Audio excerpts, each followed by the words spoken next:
Hi friends, welcome back to my channel. Please ನನ್ನ channel subscribe ಮಾಡಿರಿ ಮತ್ತು videos like ಮಾಡಿರಿ.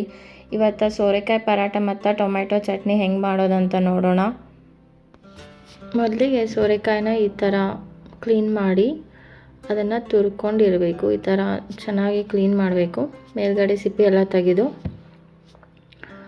ಆಮೇಲೆ ಅದನ್ನು ತುರ್ಕೋಬೇಕು ಚೆನ್ನಾಗಿ.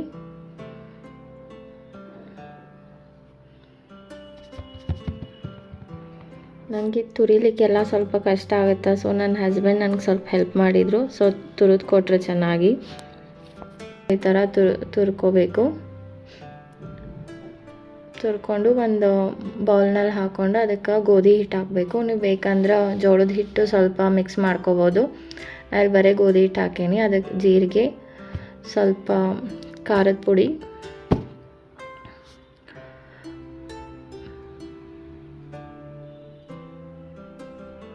ಸ್ವಲ್ಪ ಧನಿಯಾ ಪೌಡರ್,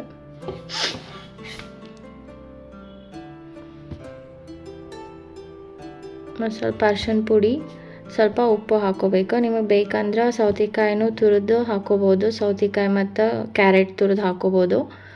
ಬಟ್ ನಾ ಇಲ್ಲಿ ಹಾಕ್ಕೊಂಡಿಲ್ಲ. ಈ ಥರ ಚೆನ್ನಾಗಿ ಮಿಕ್ಸ್ ಮಾಡಿಡಬೇಕು. ಇದ್ರ ಕಾಂಬಿನೇಷನ್ನ ನಾನು ಟೊಮೆಟೊ ಚಟ್ನಿ ಮಾಡ್ಕೊಳತ್ತೀನಿ. ಸೊ ಅದಕ್ಕೋಸ್ಕರ ಮೆಣಸಿನ್ಕಾಯಿ ಸ್ವಲ್ಪ ಫ್ರೈ ಮಾಡ್ಕೊಂಡೇನಿ. ಸ್ವಲ್ಪ ಫ್ರೈ ಆದ ನಂತರ ಆನಿಯನ್ಸ್ ಹಾಕಿ ಫ್ರೈ ಮಾಡ್ಕೋಬೇಕು. ಆಮೇಲೆ ಸ್ವಲ್ಪ ಟೊಮೆಟೊ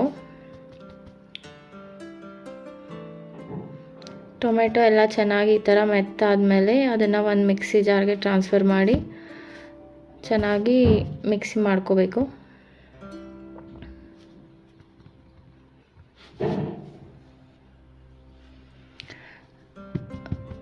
ಮಿಕ್ಸಿ ಆದ ನಂತರ ಅದನ್ನು ಒಗ್ಗರಣೆ ಹಾಕೋಬೇಕು. ನಾರ್ಮಲಿ ಸಾಸಿವೆ, ಜೀರಿಗೆ, ಕೊತ್ತಂಬರಿ ಹಾಕಿ ಈ ಥರ ಒಗ್ಗರಣೆ ಹಾಕೋಬೇಕು. ನಾನು ಸ್ವಲ್ಪ ನಂಗೆ ಖಾರ ಜಾಸ್ತಿ ಬೇಕಂದ ಸ್ವಲ್ಪ ಅದಕ್ಕೆ ಮತ್ತು ಮೇಲ್ಗಡೆ ಸ್ವಲ್ಪ ಕೆಂಪು ಖಾರ ಹಾಕೀನಿ.